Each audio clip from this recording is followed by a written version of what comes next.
నమస్కారం అమ్మా. ఏంటమ్మా ఎట్టున్నావు? బాగున్నావా? పల్ల పల్ల పల్ల పల్ల బాగున్నావా? సుభాషిణి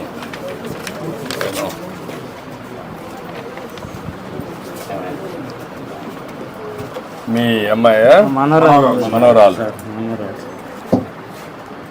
వాళ్ళ తండ్రి వెళ్ళిపోయాడు సార్. ఇల్లు వదిలిపెట్టి వెళ్ళిపోయాడు కదా. ఇద్దరు పుట్టినాక వెళ్ళిపోయాడు.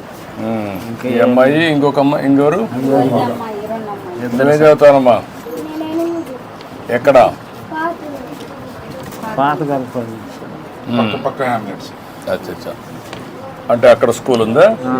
ఇక్కడ స్కూల్ లేదా? 7 అయిపోయింది. 5 అయిపోయింది. ఇక్కడ 5 ఎంతవరకు చేసావు? ఇక్కడ 5 వరకు. ఇప్పుడు 6 నుంచి అక్కడికి పోతున్నావా? బాగా చదువుకుంటున్నావా? ఏమవుతావు చదువుకొని? పోలీస్ అవుతావా? అంటే పోలీస్ అంటే అందరూ కొట్టచ్చనా? ఏం చేస్తావు పోలీస్ అయ్యి? ఏం చేస్తావు? ప్రజలను కాపాడుతావా?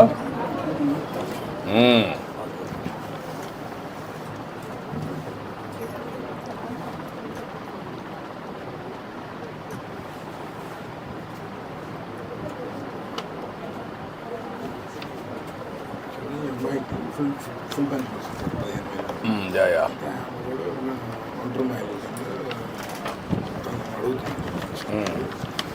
అది 7 years దాటితే ఎఫ్ఐఆర్ చేసి అతను చనిపోయినట్టు అతను వెళ్ళిపోయాడు తెలియదు ఎఫ్ఐఆర్ చేసి 10 years అయింది సార్ వెళ్ళిపోయి. 7 years దాటితే తీసుకుంటారు సార్ పోలీసు. మన ఎఫ్ఐఆర్ కూడా సంవత్సరం రాపించారు. రిపోర్ట్ కూడా రాగానే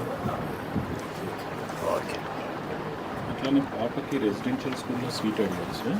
పాపకి 8th క్లాస్కి. మనం ఇప్పుడు వచ్చే అకాడమిక్ ఇయర్లో అమ్మాయిని సోషల్ వెల్ఫేర్ గురుకుల పాఠశాల గర్ల్స్ ఉంది బాపట్లలో కస్తూర్బాలో అడ్మిషన్ చేపిస్తాం. ఓకే. ఈ 2 ఇల్లు ఒకటే? ఇల్లు ఒకటే సార్. ఏమంటారు? ఒకటే సార్ ఇల్లు. మాది ఇల్లు. ఆ అమ్మాయికి ఇల్లు లేదు సార్.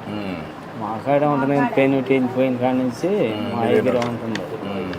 అంటే నా అమ్మాయి అవుతారు ముందు ఎంతమంది 3,000 పింఛన్ ఇచ్చేవారు సార్. ఇప్పుడు 15,000 వస్తున్నారు. మీ దయ వల్ల ఏదో బాగా బతుకుతున్నాము.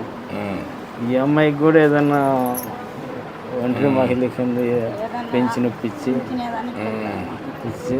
ఆ అమ్మని ఏదైనా చదివించి ఏదైనా ఇల్లు కట్టి పెట్టే మార్గం నువ్వు కూడా చేయాలి కదా.